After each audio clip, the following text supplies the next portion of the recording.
Now I'm hoping this is going to work out.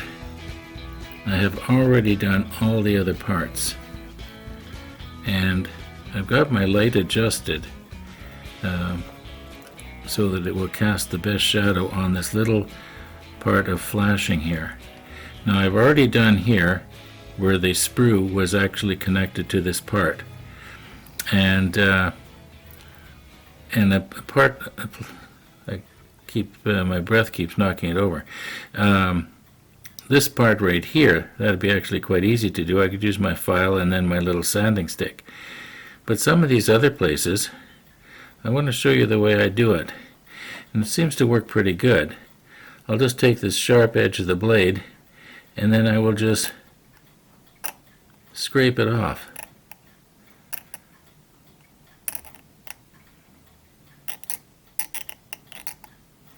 Now those of you who have been down in my workshop, you know I'm big with a scraper. Don't anybody say use your roughing gouge here. Okay, now I was going to use the file, but I'll just use this. Maybe I will use the file.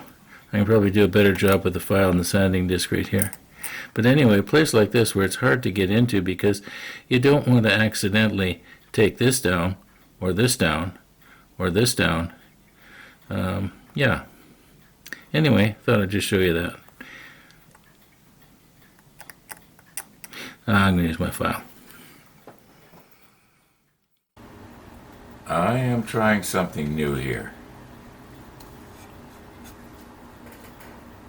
This sheet of paper has lines, or a grid that I've just printed out, and the grid is 1 millimeter squares. And my thinking is that possibly it will sort of make it easier to tell the size of something.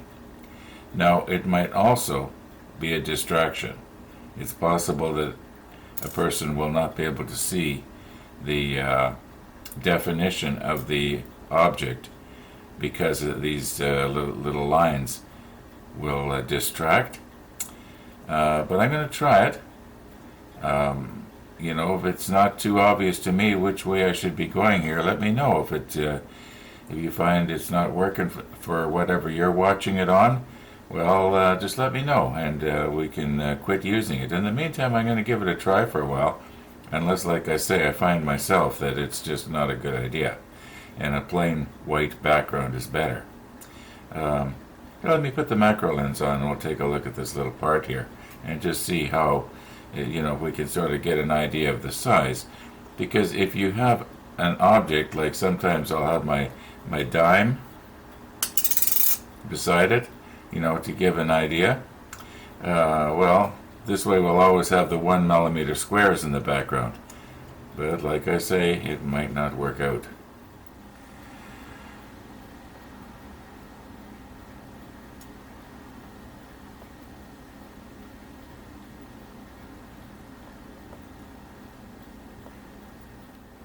And here's our other little part.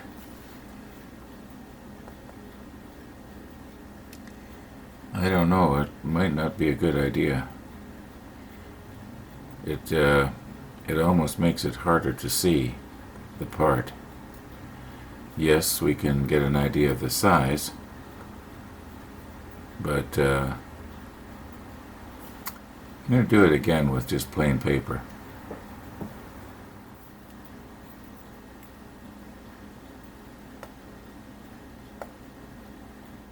In the comments below, please, what do you think? Grid or no grid?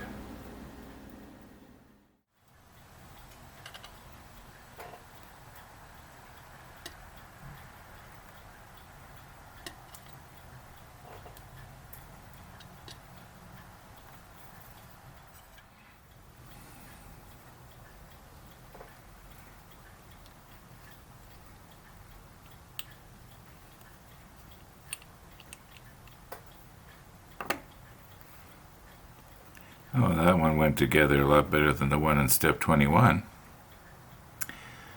Okay, and I put a 6 on the bottom there because I've covered up her 2026. Yeah, you know what? I think I can just probably add a little bit of extra thin just to that crack, and it's going to wick its way in.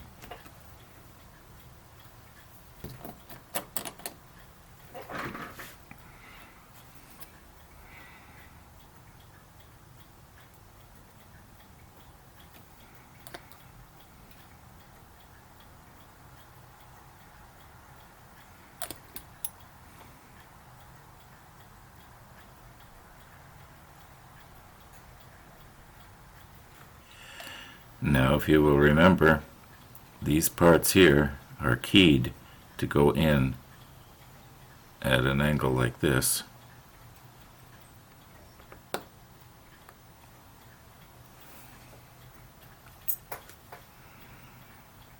And this one here goes in like this.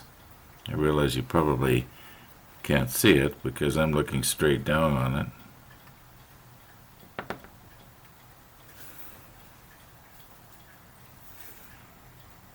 Okay, now on this, when it gets mounted on the sides here, it has to be so that these little, I guess it represents lenses or something, they're pointed forward. And obviously the array is going to, the antenna is going to attach right here. So, yeah.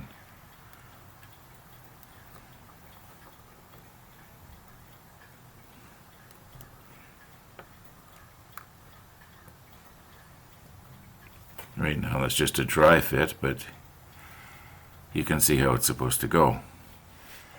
Now I'm just noticing I got that wrong. This piece here is supposed to go on the other side of the turret because this flange is supposed to be on the bottom. If you notice right here, it's kind of hard to see, I know.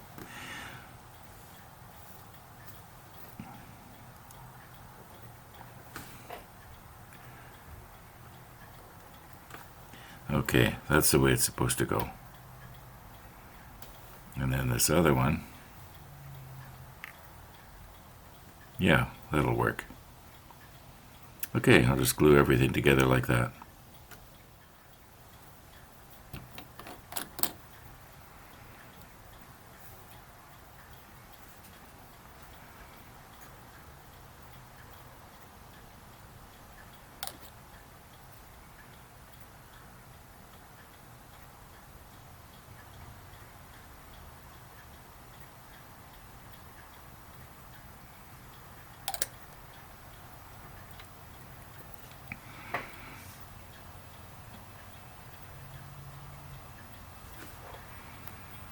Make sure I got it square, because there is a degree of error here. You can sort of feel it smearing around in there as the plastic liquefies.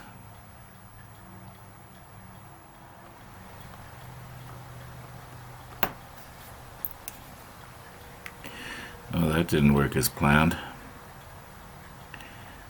It actually broke the little key. Well, that's too bad. Well, I'll know anyway which way it has to go here.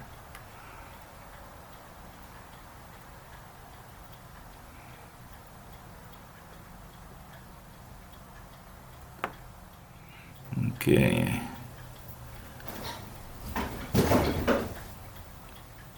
Well, that racket you just heard, that was the mailman.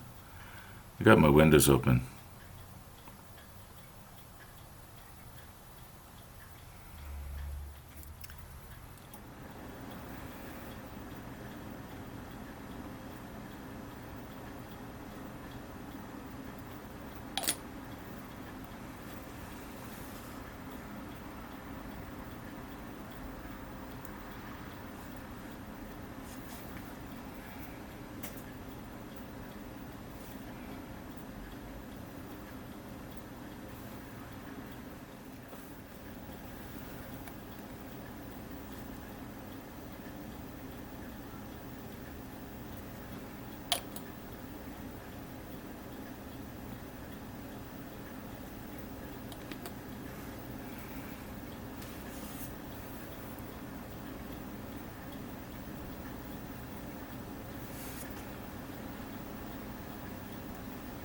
Okay, I'll let that liquefy a little bit, and then as soon as I sense that it's starting to solidify, then I'll make sure that everything is lined up here and horizontal.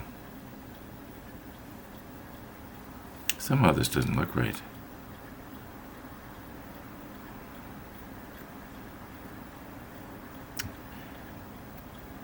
Okay, yeah, I guess it's okay.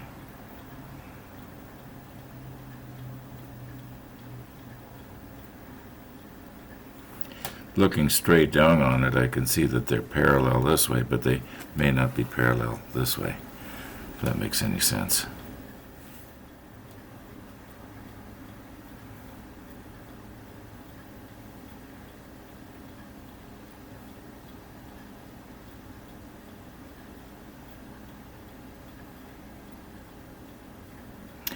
Okay, that looks pretty good to me. Let's give it about an hour.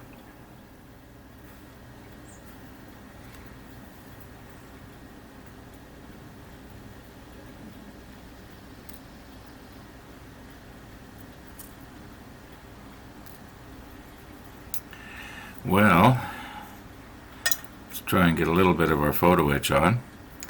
I'm going to leave this piece right here, H28, until last. Anyway, an hour has passed, and I think this solidified pretty much straight. Went outside to put out fresh carrots for the rabbit. I checked my mailbox on the way out, and it was empty. Then I realized what happened. My neighbor had got his newspaper out of his mailbox, and I guess made a lot more racket than usual, and that's why I thought I had mail. Yeah, gotta set that straight. Don't want to tell lies in this show here.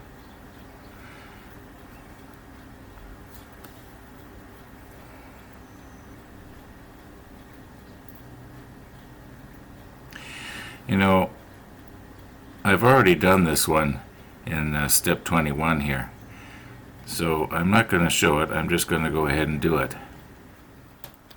For the lower ring that goes all the way around, I used the Tamiya extra thin. However, when it came to this one here, there was a couple of places where it just was not touching the plastic, and I needed something with more of a gap filling ability. So I used the CA medium concoction that I had mixed up.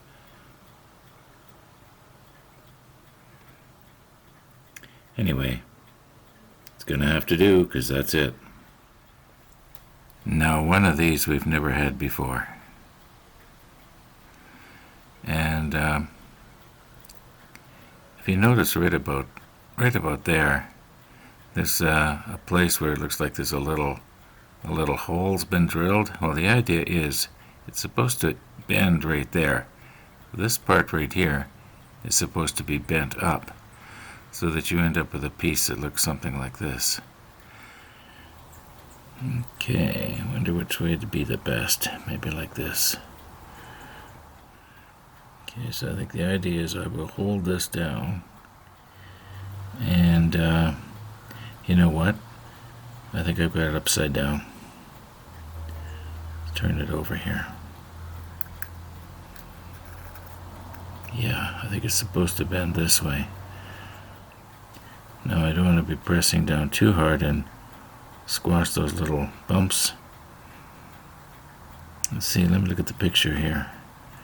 Yeah, that's the way it's supposed to go. I'll hold this down.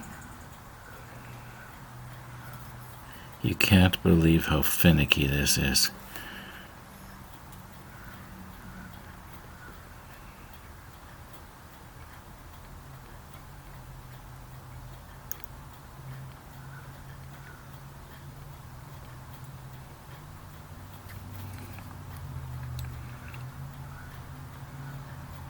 Just get it at right angles. Okay, now swing it around and do the same on the other side.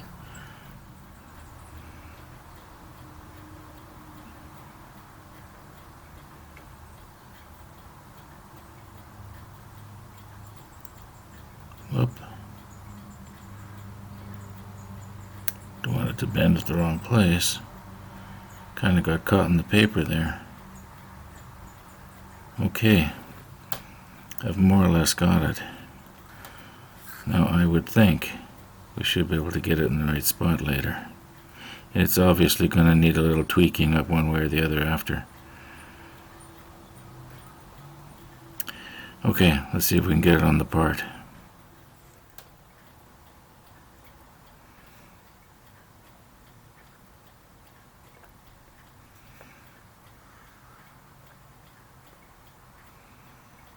I don't know what this is supposed to represent. We're supposed to go something like that.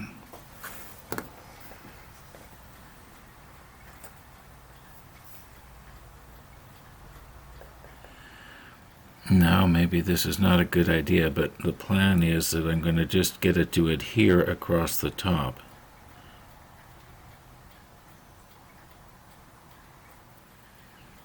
Now remember, from an earlier experiment we found that we could get the plastic to stick to the photo etch. So that's what I'm hoping is going to happen here. Here again you can see it a lot better than I can. I kind of know what I'm doing here. Okay, I'm just going to give that a couple of minutes and then we'll worry about the sides. Okay, I realize that I'm holding this very undignifiedly, but carefully at least, with an alligator clip here. And that way we can both see it. And the plan is to be able to get a little bit of Tamiya extra thin to solidify the plastic. Liquefy the plastic. And then I'm going to hold it down. And then after that, you might hear a noise. That'll be my hair dryer.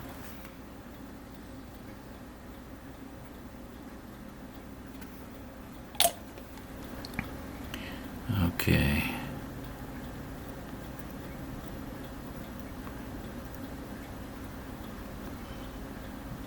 Try and get that back if I can. Let's get the hair dryer going here.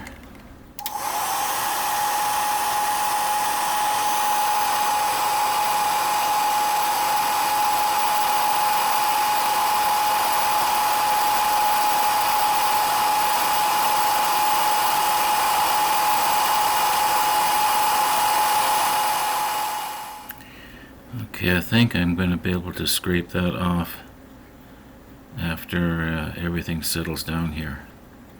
Okay, I'm going to go ahead and do the other side now the same way. I did it almost the same way. Went a little bit better, probably because I had practice on the first one.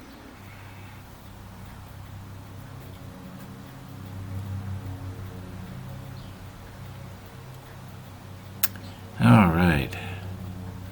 Now we've got to get these little ladders on. I think they just go on the sides here like this. And I think the easiest way to do it is just have this thing laying on its side, sort of. Now I realize that from your perspective it may not look level, but this is fairly level. Alright, I would assume that because the ladder is longer than the height of the turret, it's probably designed so that the ladder, the bottom rung would be down here, so that make it easier for the guy to, yeah, I think something like that would be okay.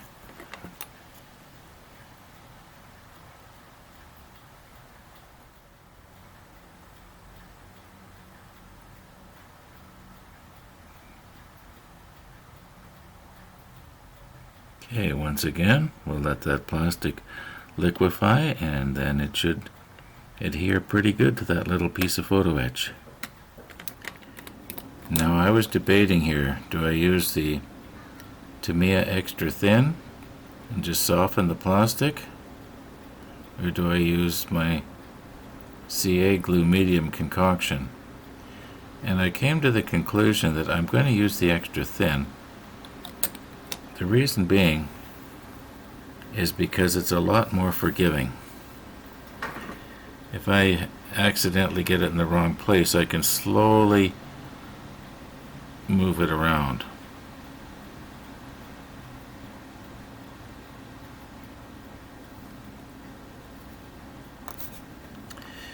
Yeah.